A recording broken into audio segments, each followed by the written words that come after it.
আজকে নরসিংদী থেকে একটা আপু আমার জন্য নকশি পিঠা পাঠাইছে। আমি তো খুবই এক্সাইটেড, কারণ আমার বাসা হচ্ছে যশোর, আর আমাদের এলাকাতে নকশি পিঠা কেউ কখনো বানায়নি, আমি দেখিওনি, এবং নকশি পিঠা কখনো খাইওনি।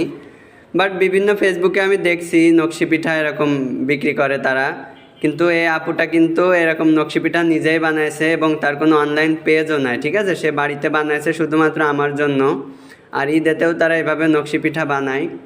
তবে আমি অনলাইনে দেখে ভাবতাম কেমন হবে, দেখতেই তো সুন্দর, হয়তো মোটা, খাইতে তেমন ভালো হবে না। দেখেন কতগুলো পাঠাইছে। আর এই নকশি পিঠা না খেয়ে কীভাবে বলবো যে কেমন হয়েছে খাইতে? ওয়েট, আগে খেয়ে দেখবো, তারপরে রিভিউ দিব এটা খেতে কেমন।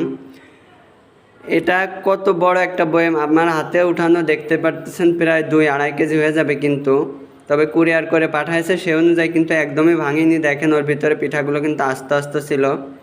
আপুর বাসা হচ্ছে নরসিংদীতে। আপু কিন্তু আমাকে ছোট ভাই হিসেবে অনেক ভালোবাসে। এটার ভিতরেও কিন্তু নকশি পিঠা 2টা ডিব্বায়, কেন জানেন?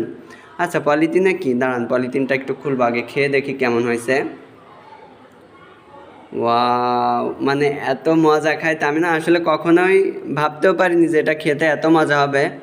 আর আমি কিন্তু আগে কখনো খাইওনি নকশি পিঠাটা, এই ফার্স্ট খাচ্ছি। দেখেন এর ভিতর হচ্ছে গুড়ের শিরার ভিতর, এটা চাউলের আটা দিয়ে বানাইতে হয় সম্ভবত, বানানোর পরে গুড়ের শিরার ভিতর চুবাইতে হয় তেলে ভেজে। এই আপু 2টা ডিব্বায় কেন পাঠিয়েছে জানেন? বড় ডিব্বাটা বলছে যে ভাইয়া তুমি এই বড় ডিব্বাটা ঈদের সময় বাসায় যাওয়ার সময় নিয়ে যাবা, নিয়ে তোমার ফ্যামিলির সবার সাথে মিলে ঝিলে খাবা।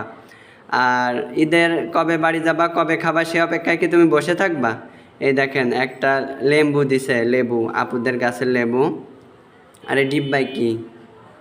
ডিব্বায় হচ্ছে শুটকি রান্না করে পাঠাইছে আপু আমার জন্য, কারণ জানে যে শুটকি আমার খুবই ফেভারিট। আমি কিন্তু আপুকে বলছিলাম যে আপু নষ্ট হয়ে যাবে না, এতদিন কি থাকবে?